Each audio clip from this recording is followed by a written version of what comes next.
இவங்களே வந்து ஒரு யூடியூப் பதிவு ஒண்ணு போட்டு அதை ஒரு 10 பேர் அவனோட ஹேட்டர்ஸ் வந்து டார்கெட் பண்ணி அவங்க அதை வந்து கொண்டு போய் எனக்கு புரியல. ஹேட்டை ஸ்ப்ரெட் பண்றதுல வந்து அவ்வளோ லவ் இருக்கிற ஒரே கண்ட்ரி நம்ம தான். One of the greatest films. நான் ரொம்ப நாள் கழிச்சு ஒரு படத்தை வந்து 2 days back to back shows பார்த்தேன். மீடியால நல்ல விஷயங்களோ நல்ல மனுஷங்களோ இருக்கவே மாட்டாங்க அப்படின்றது இன்னைக்கும் ஒரு டேபுவாவே இருக்குன்றது எனக்கு ரொம்ப ஒரு பெரிய வருத்தம். இன்ஃபேக்ட் இன்னொன்னு சொல்றேன்.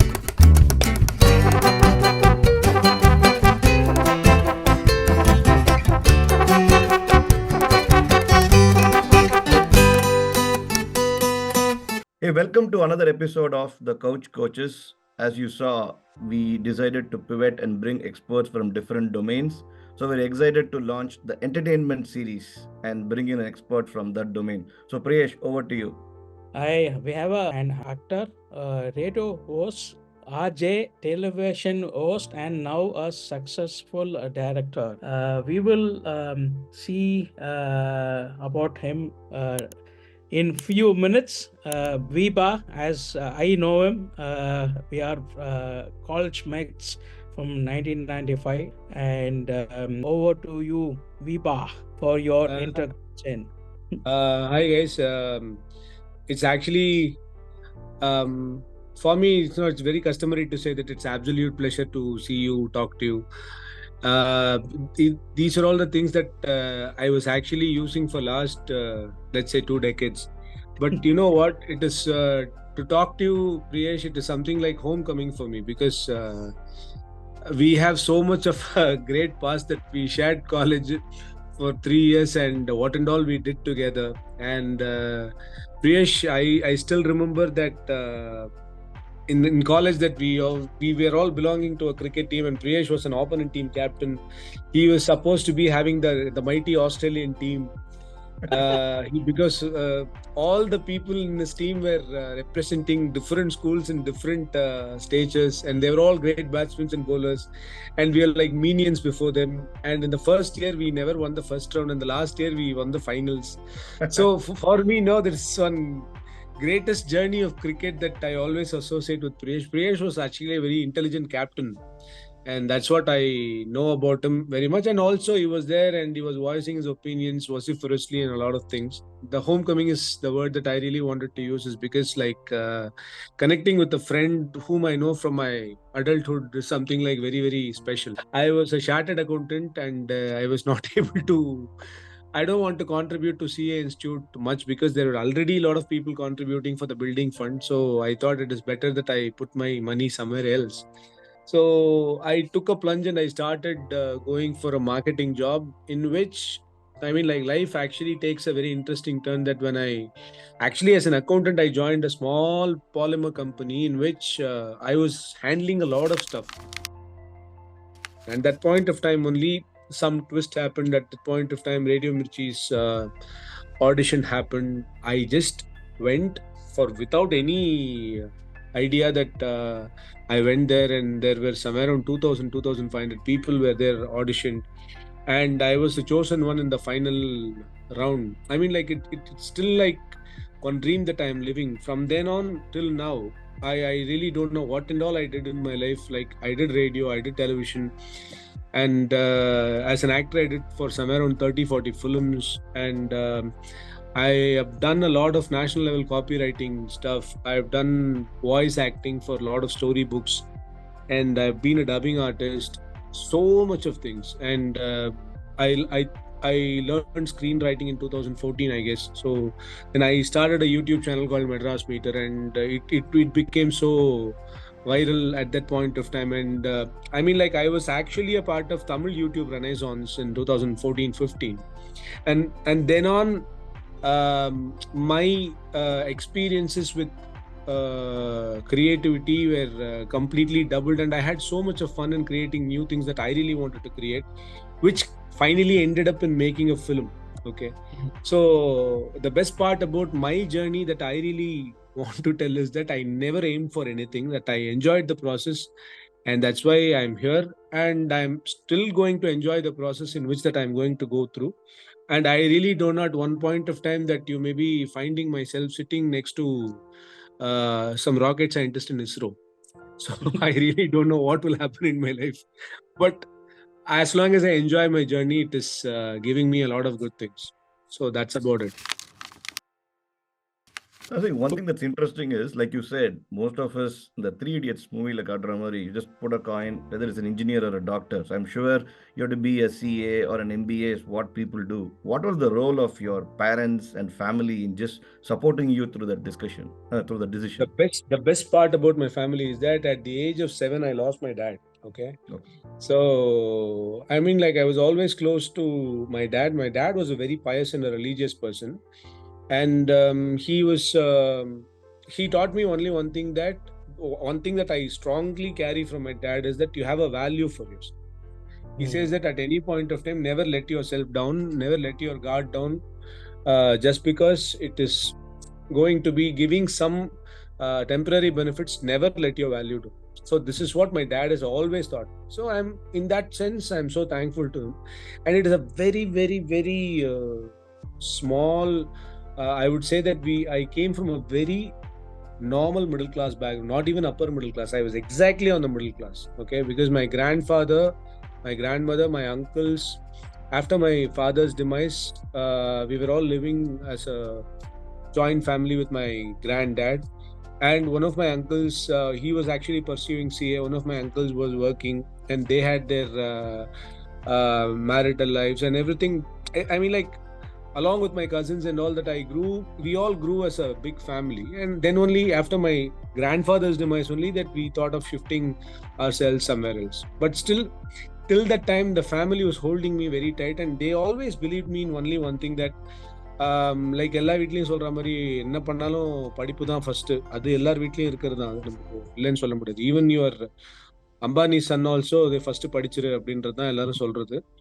பட் என் வீட்டில் என்ன சொன்னாங்க அப்படின்னா, நான் 11th 12th I did in அஹோபிலமடம்னு ஒரு ஸ்கூலில் படித்தேன். அதுக்கப்புறம் அங்கே படித்ததுனாலே எனக்கு வந்து விவேகானந்தா காலேஜில் எனக்கு இன்டர்வியூ கூட கிடையாது. ஸ்ட்ரைட்டாக அட்மிஷனுக்கு தான் எனக்கு வந்து லெட்டரே அனுப்பிச்சாங்க. Because I scored really well in my 12th standard. அதுக்கப்புறம் என்னன்னா, நான் உடனே விவேகானந்தா காலேஜில் எனக்கு சீட் கிடைச்சிருச்சுன்னா உடனே எனக்கு வந்து பயங்கரமா ரஜினி படத்துல வாய்ப்பு கிடைச்ச மாதிரி எங்க வீட்டில் ஃபீல் பண்ணிட்டாங்க. ஸோ எப்போ என் பையன் விவேகானந்தா காலேஜ் போயிட்டானோ அப்புறம் வாழ்க்கை செட்டில். அப்புறம் அங்கே போனால் தான் எனக்கு பிரியேஷ்கெல்லாம் தெரிஞ்சது,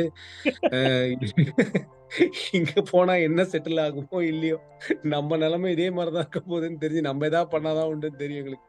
பட் விவேகானந்தா காலேஜ்ல எங்களுக்கு I don't have any qualms. எனக்கு ரொம்ப பிடிச்சிருந்தது. அண்ட் எனக்கு I made lot of good friends. And that as a college, அந்த காலேஜ் மேல எல்லாருக்குமே இருக்கிற ஒரு மரியாதை இன்னமும் இருக்கு. அதெல்லாம் நான் இல்லைன்னே சொல்ல மாட்டேன். அண்ட் அந்த காலேஜ்லேருந்து படிச்சுட்டு வந்த ஒரு பையன் அப்படின்னும் போது ஐ திங்க் மச்சான் நமக்கு இருந்த டைம்ல அது வந்து நல்லா இருந்ததுன்னு நான் நினைக்கிறேன். இல்லை, அந்த காலேஜ்ன்றது போது விவேகால பிடிக்கிறானா அப்படின்ற மாதிரி. லாயலா விவேகா மட்டும்தான் அப்போ வந்தது. இப்போ எத்தனை காலேஜுக்கு அந்த மாதிரி இருக்குன்னு எனக்கு தெரியாது. ஒரு 4000 ரூபாய் 5000 ரூபாய் சம்பளத்துக்கு அந்த ஃபர்ஸ்ட் வேலை எனக்கு இன்னும் ஞாபகம் இருக்கு. அந்த 5000 ரூபாய் சம்பளம் நான் வீட்டில் கொடுத்த உடனே எங்களுக்கு என்ன தெரிஞ்சிருச்சுன்னா, இவன் படிக்கலன்னா கூட ஏதாவது பண்ணி பொழைச்சிப்பா, நம்ம கிட்ட காசு கேட்க மாட்டான் அப்படின்றது ஒரு திங்கிங் வந்துச்சு. அதுக்கப்புறம் தென் இதுல என்ன காமெடினா, நான் ரேடியோ மிர்ச்சியில் இவ்வளவு பெரிய ஆடிஷன் அட்டன் பண்ணன்றதே யாருக்கும் தெரியாது. நான் ஃபர்ஸ்ட் ஏர்ல போய் ஒரு 1 வீக் கழிச்சு தான் they know that I was on air. Okay. And till that time they were thinking that இவன் வந்து என்ன பண்ணிட்டு இருக்கான், எங்கேயோ வெளில போறான் வரான், என்ன பண்றான்னு தெரியல, அந்த மாதிரி தான் இருந்தது. ஏன்னா எனக்கு நான் என்ன பண்றேன்றது நான் இப்போ சொல்லிட்டு பண்றதுல எனக்கு என்னைக்குமே உடன்பாடு இல்லை. ஏன்னா சொன்னாலே அதனுடைய பவர் போயிடுன்ற மாதிரி எனக்கு ஒரு சின்ன பிலீஃப் சிஸ்டம் இருக்கு. Or were you scared that they will say anything at home? Because in the இல்ல கண்டிப்பா அது இருக்கும் பிரியேஷ். ஏன்னா இன்னைக்கு on a hindsight when we see, இப்போ இங்கேருந்து நம்ம திரும்பி பார்க்கும்போது நம்ம லைஃப்ல எடுத்த நிறைய டிசிஷன்ஸ் வந்து இதுக்கு போய் பயந்தோமே அப்படின்ற மாதிரி இருக்கும். ஆனா அந்த டைம்ல நம்ம அதை எக்ஸ்பீரியன்ஸ் பண்ணும்போது நிஜமா அந்த பயம் நமக்கு இருந்தது இல்ல. ஏன்னா எங்க இதுல எல்லாம் in that era கிட்டத்தட்ட நம்ம வந்து டாக்கிங் அபவுட் 2 decades பேக், ஒருத்த மீடியால வந்து ஒருத்தன் இருக்கான் அப்படின்னாலே உடனே அவன் வந்து கெட்டவன், வந்து he'll drink, he'll smoke, he'll womanise, இதுதான் வந்து தட் வாஸ் அதோட தான் அசோசியேட் பண்ணிருக்காங்களே தவிர மீடியால நல்லவங்களே அவங்க பார்த்தது இல்லைன்ற மாதிரியே நிறைய பேர் இருப்பாங்க. People constantly judge people who are working in media, and I still don't get a point that மீடியால நல்ல விஷயங்களோ நல்ல மனுஷங்களோ இருக்கவே மாட்டாங்க அப்படின்றது இன்னைக்கும் ஒரு டேபுவாவே இருக்குன்றது எனக்கு ரொம்ப ஒரு பெரிய வருத்தம். இன்ஃபேக்ட் இன்னொன்னு சொல்றேன், இது ஆஹ், பயங்கர இன்ட்ரெஸ்டிங்கா இருக்கும். அதாவது எந்த பேங்க்குக்கும் ஒரு மீடியா பர்சன் வந்து ஒரு பர்சனல் லோனையோ அப்ளை அவ்வளவு சீக்கிரம் பண்ணவே முடியாது. ஓகே, குடுக்கவே மாட்டாங்க. ஆனா என்ன ஆகும்னா, இப்ப என் ரேடியோலயே நெறைய பேங்க் வந்து பர்சனல் லோன் மேலா அப்படின்னு வந்து அனௌன்ஸ் பண்ணி நாங்க அதுக்கு ஆட் பண்ணோம். அதுக்கு நானே வாய்ஸ் குடுப்பேன். அதே பேங்க்குக்கு நான் அப்ளை பண்ணல sir, media sir. Negative profile sir. எனக்கு புரியல டேய். எனக்கு எந்த ஐடியால இருக்கீங்கன்னே புரியல. ஏன்னா நான் வொர்க் பண்ற hello FM is own by Dinathanthi. Okay. So Dinathanthi is suppose to be எவ்வளவு பெரிய ஒரு இப்போ 80 years almost old. So one of the I mean India's biggest vernacular Dinathanthi. So அப்படி இருக்கும்போது இதுக்கு மேல நாங்க என்ன ப்ரூவ் பண்ணணும்னு எங்களுக்கு தெரியல. அதாவது எல்லாம் வேணும்னா மீடியா மூலமா தான் உங்களுக்கு தேவைப்படுது. ஆனா மீடியாக்கு ஒண்ணுனா ஏன் யாரும் வர மாட்டேங்கிறாங்க அப்படின்றது தெரியல எனக்கு இப்ப வரைக்கும். we don't have any answers for it. தெரியல. ப்ராபபிலி ஆர்பிஐ கவர்னரா யாராவது நம்ம கேங்ல மாறினாங்கன்னா இதை நம்ம மாத்துறதுக்கு வாய்ப்பு இருக்குன்னு நினைக்கிறேன். I think you're right. In the bias, it's so obvious. At least in the US and I think all over the world, they call this thing as conscious bias and trying to catch yourself when you make these mistakes. And what you're going through would have made it even more harder. Especially like எனக்கு மட்டும் இல்ல, நிறைய பேருக்கு நடக்கிறது பாவம். Because Covid டைம்ல எல்லாம் பாத்தீங்கன்னா நிறைய மீடியா பீப்புள் ரொம்ப சஃபர் பண்ணாங்க. சோ எப்படி சொல்றதுன்னே தெரியல. சில பேருக்கு இன்சூரன்ஸ் வந்து ரொம்ப டிலேடா கிடைச்சது, சில பேருக்கு லோன்ஸ் எதுவும் கிடைக்கல, சில பேருக்கு டக்குன்னு மீடியால அவ்வளவு ஃபாஸ்டா வேலையெல்லாம் கட் பண்ணாங்க. இன்ஃபேக்ட் கோவிட்ல one thing that I can say that hello எஃப்எம்ல நான் இன்னும் 2-3 ஆர்ஜேஸ் தான் we were the only people in Chennai that first waveல that we all came live for 4 hours every day. Okay, so அப்ப நாங்க gain பண்ண லிஸ்னர்ஷிப்ன்றது ரொம்ப because லிஸ்னர்ஷிப் gain பண்றதுக்கு கூட மேட்டர் கிடையாது. வீட்டுக்குள்ளேயே அடைஞ்சு கிடக்கிறவங்களுக்கு பாவம் எவ்வளவு நேரம் டிவி பார்ப்பாங்க, எவ்வளவு நேரம் அவங்க வீட்டுல இருக்கிறவங்ககிட்டயே பேசிட்டு இருப்பாங்க, இவ்வளவுலாம் இருக்குல்ல. So we really wanted to engage them in a very interesting way. So we started talking to them. We started exploring what are all their interest. அவங்களுடைய மைண்ட்ல இருக்கிற பயத்தெல்லாம் வெளில கொண்டு வந்து அவங்கள நார்மல் ஆக்கி, and people were looking forward for us as soon as we came on air. எனக்கு வந்து இதெல்லாம் ஒரு மீடியாக்காரன் பண்ணும்போது, ஒரு சொசைட்டிக்கு ஒரு மீடியா இவ்வளவு வேலை பண்ணும்போது, அவனுக்கு ஒரு நீட் வரும்போது ஏன்டா பண்ண மாட்டேங்கிறீங்கன்ற ஒரு கேள்வி இருக்குல்ல. அதுதான் எனக்கு ரொம்ப. அதே மாதிரி ஒருத்த மீடியால இருக்கானா அவ்வளவு சீக்கிரம் நீங்க பாரு, நீ மீடியால யாருக்காவது அரேஞ்ச் மேரேஜ் நடந்து நீங்க பாத்துருக்கவே முடியும். ஏன்னா வேற வழியே இல்லை அவங்களுக்கு. ஏன்னா நீங்க போய் லக்கி எனக்கு அரேஞ்ச் மேரேஜ், நான் ரொம்ப ரொம்ப ரேர் பீஸ் அதுல. ஓகே, எனக்கு தெரிஞ்ச யாருக்குமே மீடியால அரேஞ்ச் மேரேஜே நடக்குதுன்னா கண்டிப்பா பொண்ணு கொடுக்க மாட்டாங்க. பொண்ணா இருந்தா பையன் கொடுக்க மாட்டாங்க. ஏன்னா மீடியானாலே அவங்க ஏதோ தப்பானவங்க, ஏதோ தப்பா அவங்க பார்ட்டி பண்ணுவாங்க.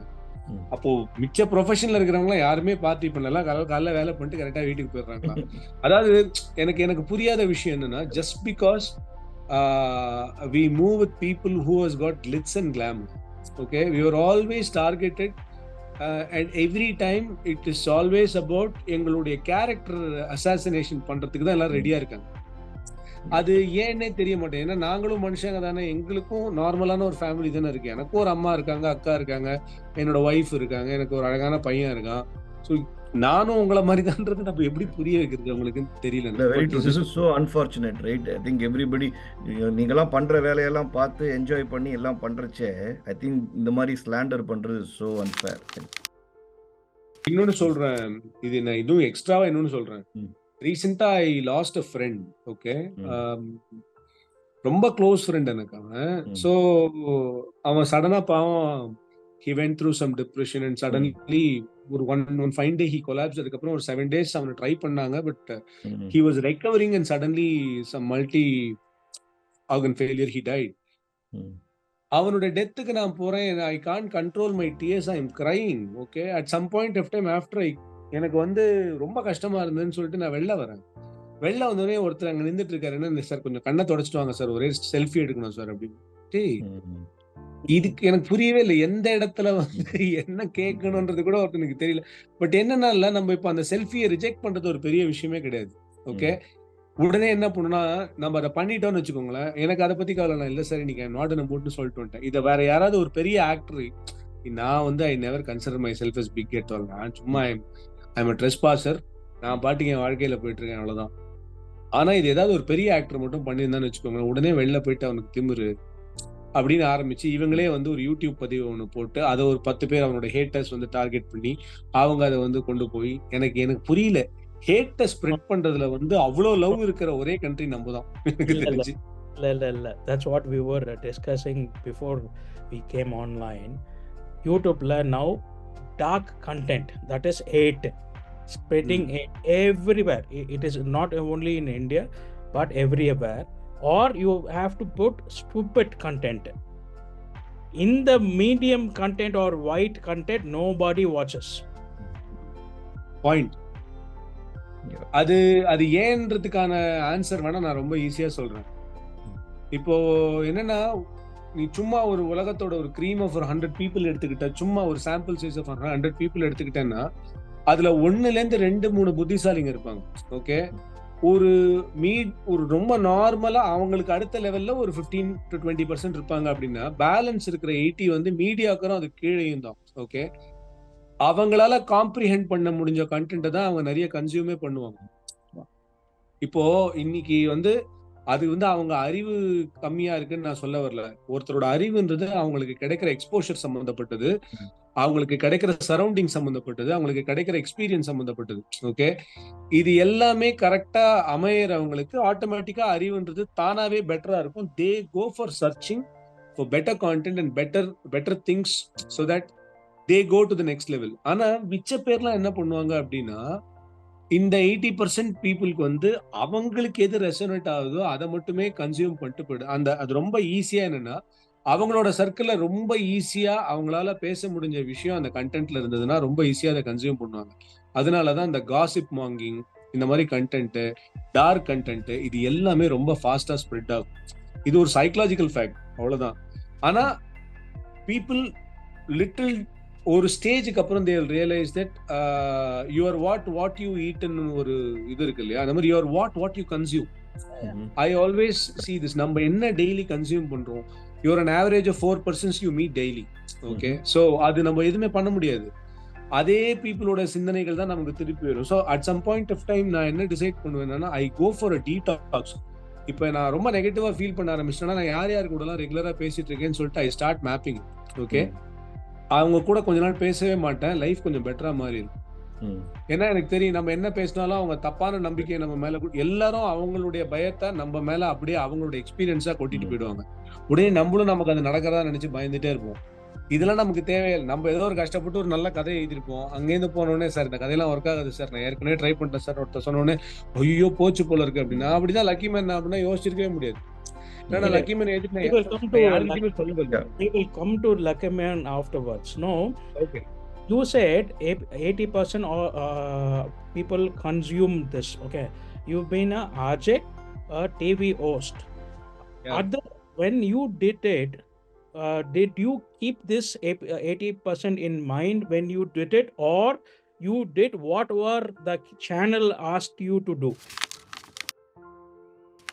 ஒரே லக் எனக்கு என்னன்னா, நான் டெலிவிஷன்ல பண்ணது மியூசிக் ஷோ. அதனால எனக்கு மியூசிக் ஷோல வந்து எனக்கு இன்னைக்கு நீங்க பாக்குற இந்த ஹோஸ்டிங் இது எல்லாத்தோட முன்னோடியான ஒரு ஹோஸ்டிங்கை நான் பண்ணி முடிச்சிட்டேன். எனக்கு என்ன ஒரு ஸ்டேஜுக்கு அப்புறம் TV shows were not actually fascinating to me, அதுதான் உண்மை. But because I had my lion share, நான் ஜெயா டிவில கிட்டத்தட்ட 8 years I did some great shows. எனக்கு ரொம்ப பிடிச்சிருந்தது, நான் ரொம்ப சந்தோஷமா தான் வேலை பண்ணேன். But on the next level ஒரு மணிஸ் ஃப்ரண்ட்லயோ அதே சமயத்துல கெரியர் ஃப்ரண்ட்லயோ அது எனக்கு ஒன்றும் பெரிய லெவல்ல எதுவும் எனக்கு அதை கொண்டு போய் சேர்க்கல. எனக்கு அதுக்கப்புறம் சரி ஓகே, அதுக்கப்புறம் அதை ட்ரை பண்றது அப்படின்றது வேண்டாம்னு தோணுச்சு. But luckily as a radio person எனக்கு வந்து the channel in which I work, Hello FM, has given me the liberty of exploring what என்னோட பர்சனாலிட்டிக்கு தகுந்த மாதிரியா ஒரு டாபிக் என்னால மாத்த முடியும். ஃபார் எக்ஸாம்பிள், எனக்கு தெரிஞ்ச வரைக்கும் நான் ரொம்ப இதை கர்வமா சொல்லுவேன், ஆனர்ல மேக்சிமம் கோவப்பட்டு ஒரு காலரை திட்டக்கூடிய உரிமை எடுத்த ஒரு ஜாக்னா நானா தான் இருப்பேன் என்டையர் சிட்டில. மிச்சம் எல்லாருமே பயந்து பயந்து பேசுவாங்க. நான் வந்து யாராவது ஒருத்தன் வந்து ரொம்ப சீரியஸா ஏதாவது ஒரு நல்ல டாபிக்ல வந்து பேசிட்டு இருக்கும்போது கவர்மெண்ட் தான் எல்லாமே கவர்மெண்ட் தான் சார், எல்லாமே கவர்மெண்ட் தான் சார் சொல்லிட்டு கவர்மெண்ட்டை குறை சொன்னாங்கன்னா நான் திட்டுவேன். ஏண்டா அப்ப நீ என்ன பண்ற? இன்னைக்கு காலையில இருந்து என்கிட்ட நீ போன் காலையில எழுந்ததுல இருந்து 9:30 மணிக்கு நீ என்கிட்ட போன் நீங்க பேசுற வரைக்கும் நீங்க உங்க வாழ்க்கையில டிசிப்ளின்டா ஒரு குப்பைய குப்பை தொட்டியில போட்டிருக்கியா, ஒரு சுவிட்ச ஆஃப் பண்ணிருக்கியா, இது எதையுமே உன்னோட லைஃப்ல ஒரு தனி மனித ஒழுக்கத்துல நீ பண்ணாத, ஒரு செல்ஃப் டிசிப்ளின் இல்லாத ஒருத்தன் எல்லாத்துக்கும் கவர்மெண்டே குறை சொல்லிட்டு தான் நான் டாக்ஸ் கட்டுறேன். இந்த டாக்ஸ் கட்டுறேன்றது அடுத்த பொய். ஓகே, முக்காவாசி பேர் அதையும் பண்றது கிடையாது. ஸோ எல்லாருக்கும் என்னன்னா, தே திங்க் தட் நம்ம கொடுக்குற எல்லா காசும் கவர்மெண்ட்டுக்கு தான் போகுது, அதனால கவர்மெண்ட் தான் நமக்கு எல்லாத்துக்குமே பண்ணணும். Government can govern, okay, government can monitor, government can facilitate, okay, but government cannot run one's individual life. It is up to him to decide to be disciplined. So இந்த டிசிப்ளின்றது நான் பார்த்த வரைக்கும் நிறைய பேருக்கு லேக்கிங். ஓகே, ஆனா நான் என்ன பண்ணுவேன்னா, ஐ டுக் அ பாத் ஆஃப் மிஸ்டர் கமல்ஹாசன். வேற என்னன்னா, உலகம் என்ன வேணா எப்படி வேணா சொல்லிட்டு போட்டோம், நம்ம நல்லதை மட்டும் நினைப்போம், நல்லதை மட்டும் சொல்லுவோம், நம்ம கடைசி வரைக்கும் அதை மட்டும் தான் பண்ண போறோம். அது இன்னைக்கு போய் சேரலன்னா கூட ஒரு 5 வருஷம் கழிச்சு அது போய் சேரும். இன்னைக்கு அன்பே சிவம் படத்தை பார்த்துட்டு அவன் கிளாசிக்னு ஃபீல் பண்ணிட்டு அவன் ஃபயர் விட்டுட்டு இருக்கான். ஓகே, நம்மலாம் அதெல்லாம் அன்னைக்கே பார்த்துட்டோம். So because it's not that we were ahead of times, okay, we are fortunate to see that at that point of time, at that level of understanding that what we had in life. So எனக்கு என்னன்னா, at any point of time someone listens to my show should always feel that they should go with a conclusion which is positive. Okay, ஏன்னா they should look forward for the day. எல்லாம் நாசமா போகும், எப்படியோ போய் தொலைங்க அப்படின்னு ஒரு show முடிக்கிறதுன்னு வச்சுக்கோங்களேன். There is no point. இன்னைக்கு ஒரு சைல்டு அபியூஸ் நடக்குது, அதுல ஒரு குழந்தை இறந்துருச்சு அப்படின்னா ரொம்ப கஷ்டமா இருக்கும். அது sometimes part of me dies when I speak content like that. ரொம்ப கஷ்டமா இருக்கும். இப்போ ரீசெண்டா I think you guys know it நினைக்கிறேன், அந்த நியூஸ் ஃபாலோ பண்ணிருப்பீங்க. யாரோ ஒரு கம்பெனியோட சிஇஓ குழந்தைய கொண்டு சூட் கேஸ்ல போட்டு கோவால இருந்து கர்நாடகா வரைக்கும் கொண்டு போயிட்டு கர்நாடகா போலீஸ்ல மாட்டிருக்கான். அவ ஹஸ்பண்ட் டிவோர்ஸ் ஆகி இந்த குழந்தைய எவ்ரி வீக்கெண்ட். எனக்கு அதை படிக்கும் போது see I am a father of a 4-year-old son. Okay, எனக்கு எப்படி இருக்கும்? ஓகே, பட் இதை நான் ஏர்ல பேசணும் அப்படின்னும் போது at that point of time, more than my fatherly instinct, my human instinct only comes. Okay, and moreover, when this has to be addressed on air, what could be the இதெல்லாம் ஒரு topic நீயே எடுத்து பேசுறீங்க, பயமுடுத்துறீங்கன்னு யாராவது கேட்பாங்க. இது ஏன் பேசுறோம் அப்படின்னா, இன்னைக்கு இதை நம்ம பேசாம விட்டுட்டோம்னா நாளைக்கு இந்த மாதிரி நிறைய இன்சிடென்ட்ஸ் நடக்கிறதுக்கு நம்மளுடைய இன்னைக்கு மௌனமே காரணமாயிடும். நம்ம இந்த மாதிரி ஒண்ணு சுத்தி இதெல்லாம் நடக்குது பாருங்க அப்படின்னு சொல்றது, இன்னொரு குழந்தை இந்த மாதிரி சாக கூடாதுன்றதுக்காக தானே இதை பத்தி நம்ம பேசுறோம். ஸோ இந்த ஒரு பாயிண்ட்டை நம்ம எப்பயுமே விட்டுறணும். அவேர்னஸ் கிரியேஷனுடைய ரொம்ப முக்கியமான வேலை என்னன்னா, இன்னைக்கு இது நடந்துருச்சு, இதை நம்மளால மாத்த முடியாது, நாளைக்கு இது நடக்காம இருக்கணும்னா நம்ம என்ன பண்ணணும்னா, இன்னைக்கு இதை பத்தி நம்ம பேசணும், டைசெக்ட் பண்ணணும், இதுல இருந்து நம்ம என்ன தெரிஞ்சுக்கிட்டோம் அப்படின்னு நினைக்கணும், நம்ம ரியல் லைஃப்ல இதை பொருத்தி பார்க்கணும். அதுக்கப்புறம் தான் நம்ம இதுக்கான சொல்யூஷனை தேட முடியும். சும்மா இது காத்துல போற ஒரு செய்தியா யாரோ ஒரு குழந்தைய கொண்டு சூட்கேஸ்ல எடுத்துட்டு போயிட்டாங்கப்பா அப்படின்னு சொல்லிட்டு சும்மா எங்கேயோ ரயில்வே ஸ்டேஷன்ல பேச ஒரு சின்ன விஷயமா அதை கடந்து போயிட்டோம் அப்படின்னா, நாளைக்கு இது உங்க வீட்டுல நடக்கும்போது, உங்க சுற்றுப்புறத்துல நடக்கும்போது நீங்க அழுதா கூட யாரும் வரமாட்டாங்க. So இதுதான் நான் சொல்ல வருது. என்னன்னா, my organization has always given me that liberty to explore a content in a way that I really want. So அதனால என்னன்னா, இன்னைக்கு ஒரு ஸ்டாட்டிஸ்டிக்கல் ரிசர்ச் சேயிங் தட் ஐஆர்எஸ்னு ஒரு டேட்டா ஒன்று வரும். அது கிட்டத்தட்ட என்னோட மார்னிங் ஷோக்கு இப்போ சென்னையில் ஒரு 25 lakhs to 35 lakhs of people on a day-to-day basis they consume the morning hoursன்னு சொல்றாங்க. இது நான் ஒரு பெருமையாவோ இதுவாவோ நான் சொல்லல. நான் எப்பவுமே என்ன சொல்லுவேன்னா, அந்த டைம்ல யார் ஷோ பண்ணாலும் கேட்பாங்க அப்படின்னு நான் சொல்லுவேன். ஆனா இப்போ என்ன விஷயம்னா, நான் ஒரு 4 நாள் நான் ஷோக்கு போல அப்படின்னா, நான் வெளியில யாரையாவது பாக்குறேன், எங்கேயோ ஒரு இடத்துல ரேண்டமா யாரையாவது பாக்குறேன், இந்த சூப்பர் மார்க்கெட்ல யாரையாவது பாக்குறேன், திடீர்னு அவங்க என்கிட்ட என்னோட படத்தை பத்தி பேச மாட்டாங்க, என்னோட டெலிவிஷன் இதெல்லாம் பத்தி பேசுவோம். சார் ஏன் சார் 2 நாள் ஷோவை நீங்க பண்ணல அப்படின்னு. எனக்கு என்னோட ரேடியோட இமேஜரி இருக்குல்ல, because this is my 20th year in radio, 21st year technically. என்னோட ரேடியோ இமேஜரியோடைய ஒரு மிகப்பெரிய ரீச் நான் கவனிக்கிறது கடந்த 2-3 வருடங்கள், எஸ்பெஷலி ஆஃப்டர் கோவிட் தான் lot of people started listening to me, taking me at least seriously. Even my wife is not taking me seriously these days. I hope she will.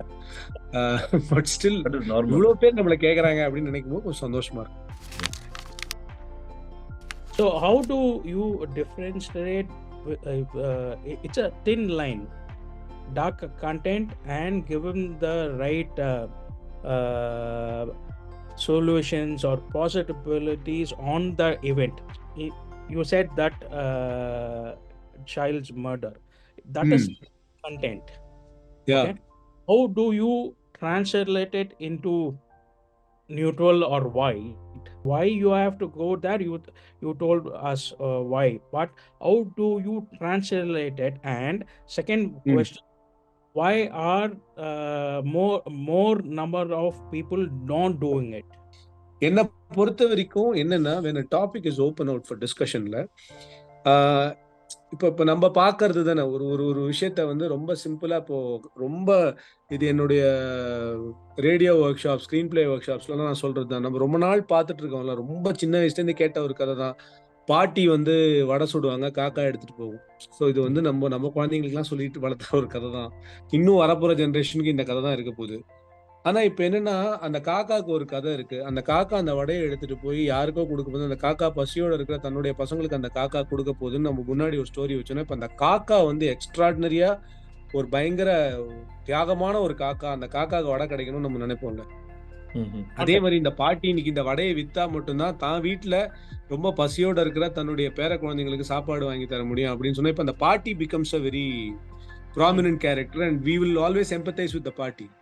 So இப்போ என்னன்னா, நம்ம ஒரு சாதாரண ஒரு காக்கா பாட்டி வடை கதையிலேயே நம்மளால வந்து இவ்வளோ சைட்ஸ் ரொம்ப ஈஸியா நம்ம முன்னாடி ஒரு பேக் ஸ்டோரி பின்னாடி ஒரு பேக் ஸ்டோரி வச்சு எடுக்க முடியும்னா, சொசைட்டில டெய்லி அவ்வளோ இஷ்யூஸ் நடக்குது. இதை நம்ம ப்ரெசென்ட் பண்ற விதத்துல இதுல இவ்வளோ ஆங்கிள்ஸ் இருக்குன்னு நம்ம எடுத்து கொடுக்கும் போது மட்டும்தான் ரொம்ப காமனருக்கே அது புரியும். இல்லைன்னா நம்ம வந்து ஏதோ சாதாரணமா இது நடந்துட்டு இருக்கு அப்படி. டிமானிட்டைசேஷன் ஒண்ணு நடந்தது இந்தியாவில், ரைட்டா? அந்த டிமானிட்டைசேஷன் எதுக்கு நடந்தது, அது ஃபாரா அகேன்ஸ்ட், நான் அதெல்லாம் பத்தி எதுவுமே பேச வரும்ல. ஆனா டிமானிட்டைசேஷனோட ஆஃப்டர் மாத்துன்னு ஒண்ணு இருக்கு. ஓகே, அதை பத்தி முன்னாடில இருந்தே பினான்சியல் எக்ஸ்பர்ட்ஸ் வந்து நிறைய பேசி பேசி பேசி பேசி பேசி எல்லாரையும் மைண்ட் செட் பண்ணியிருந்தாங்கன்னா, டிமானிட்டைசேஷன் ஒரு பெரிய இந்தியாவை பொறுத்த வரைக்கும் அது ஒரு ஃபெயில்டு மிஷன் அப்படின்ற மாதிரி தான் இருக்கு. ஆனா டிமானிட்டைசேஷன் பண்ணா என்ன நடக்கும் அப்படின்றதுனுடைய முதல்ல இருந்தே ஒரு மைண்ட் செட், ஒரு ப்ராப்பர் நரேட்டிவ் செட் பண்ணியிருந்தாங்கன்னா people would have taken it in a very different way. ஆனா நம்ம என்ன நினைச்சிட்டோம்னா, டிமானிட்டைசேஷனா 500 ரூபாய் நோட்டு செல்லாதுப்பா அப்படின்னு சொல்லிட்டு விட்டுட்டோம். ஸோ என்னன்னா, ஒரு ஈவெண்ட்டுக்கான நரேட்டிவை நம்ம ரொம்ப ப்ராப்பரா பெர்ஸ்பெக்டிவ்ஸை ப்ராப்பரா மக்கள் மத்தியில வைக்கும்போது, திங்க் அண்ட் க்ரோ ரிச் மாதிரி தான் my objective is to make people think. Okay, because we cannot live anyone's life. Okay, we can live only our life, we can fight only our battle. We cannot fight everyone's battle. Okay, but we can voice for everyone's battle, but we cannot fight a battle for everyone.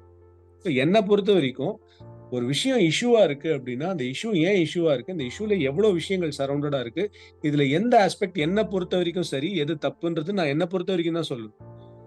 அது நீங்க எடுத்துக்கணும்னு சொல்ல மாட்டேன். ஏன்னா if I am pushing it அப்படின்னா, then it becomes my agenda to you, right? I don't want that to happen. I think I like the thinking process, right? Essentially, you're zooming out, looking at it from different perspectives. மேலாக ஒரு news வந்ததுங்கிறதுக்காக எல்லாரும் மாதிரி அப்படியே அதை propagate பண்ணாம, looking at from different perspectives and then presenting it out to the viewer.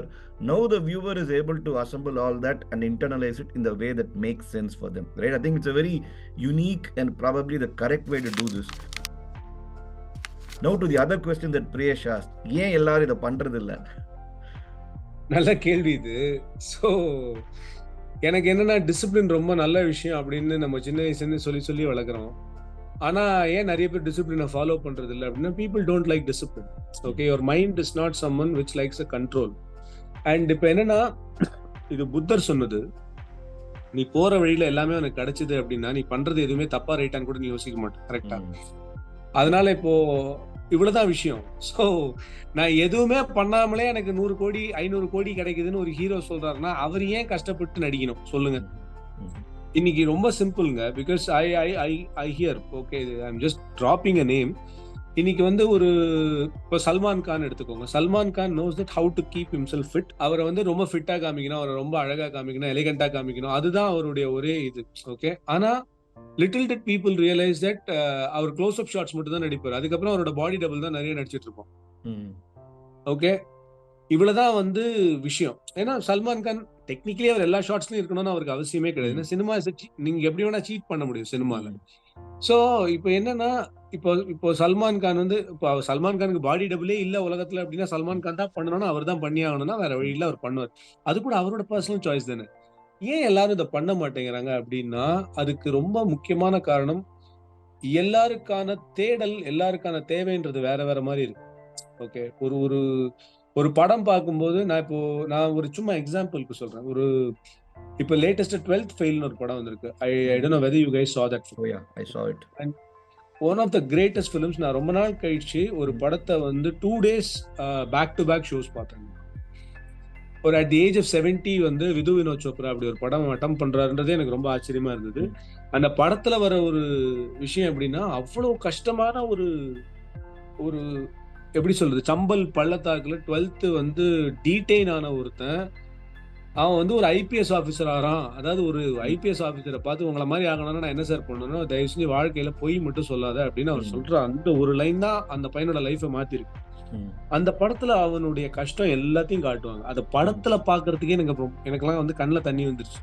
கடைசியில அந்த பையன் ஜெயிக்கும் போது நான் என்னமோ ஜெயிச்ச மாதிரி எனக்கு ஒரு ஃபீலிங் இருக்கு. ஆனா இப்போ எனக்கு என்ன கேள்வி அப்படின்னா, அந்த படத்துல அந்த பையன் கூடவே நிறைய கேரக்டர் வந்து பப்ளிக் சர்வீஸ் எழுதுவாங்க, எல்லாமே பண்ணுவாங்க. அதுல ஒரு பணக்கார பையன் எழுதுவான். ஓகே, அவன் இவனுக்கு தான் ஹெல்ப் பண்ணுவான், எல்லாம் பண்ணுவான். ஆனா அவனுக்கு அது எதுவுமே கிடைக்காது. கடைசியில பார்த்தோன்னா அவனுக்கு அது பிடிக்காம அவன் பண்ணிட்டு இருக்கான். உனக்கு என்ன பிடிக்குமோ அதை பண்றா அப்படின்னு சொல்லிட்டு அவன் லைஃப் இந்த பையன் மாத்தி விடுவான் கடைசியில. இது ஏன் யாருமே ஃபுல்லா பண்ண மாட்டேங்கிறாங்க அப்படின்னா அவங்களுக்கான சொசைட்டல் வியூ வேற மாதிரி இருக்கு. ஓகே, நான் எப்படி எப்படின்னா எனக்கு இந்த சொசைட்டி நான் ஒரு நியாயமா I would become a finance guy. Okay, அந்த ஃபினான்ஸ் எனக்கு கரெக்டா இருக்கா இல்லையான்றதை பத்தி எனக்கு தெரியாது.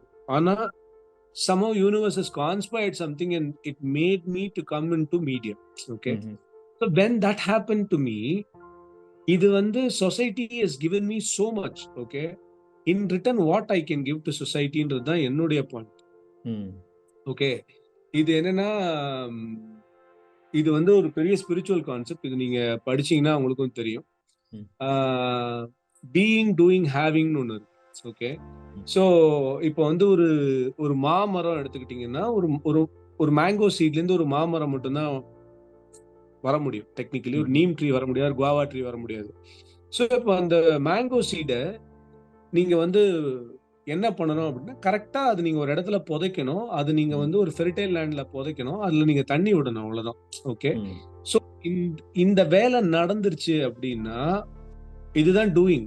ஓகே, அதுக்கப்புறம் அந்த மாமரம் வந்து அவ்வளவு பெருசா அழகா வளரும். ரொம்ப வருஷம் கழிச்சு பழங்கள்லாம் கொடுக்கும்.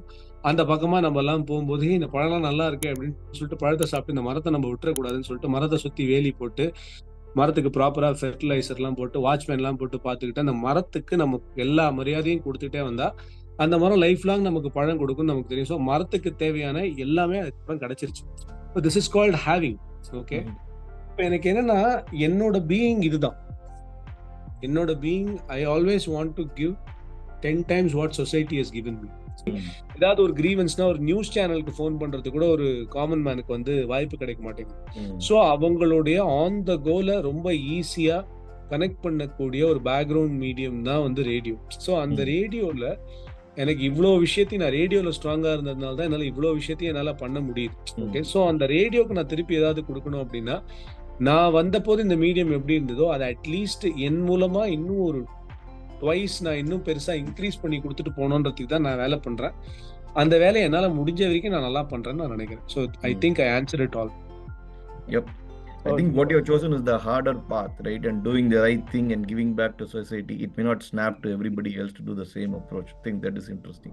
சம்பாதிக்கிறது மட்டும்தான் வாழ்க்கை அப்படின்ற ஒரு திங்கிங் எப்ப வந்துருச்சோ அப்போ எதுலெல்லாம் பணம் கிடைக்குதோ அதை நோக்கி மட்டும்தான் மனசு போகுமே தவிர எதுல சந்தோஷமும் பணமும் சேர்ந்து கிடைக்குதோ அதுலதான் நம்ம இருக்கணும், அதுதான் நம்ம லைஃப் ஸ்டைலா மாறணும் அப்படின்னு அவங்க நினைக்கிறதுக்கான பாசிபிலிட்டி ரொம்ப கம்மியாயிடுது. அவரை பத்தின தெளிவான புரிதலை கொடுக்கக்கூடிய ஒரு அப்பா அம்மாவோ ஒரு டீச்சரோ இருந்தாங்க அப்படின்னா ஆட்டோமேட்டிக்கா அந்த குழந்தையோட ஃபோக்கஸ் ஷிஃப்ட் ஆகிறதுக்கு இவங்க ஹெல்ப்ஃபுல்லா இருக்கும்.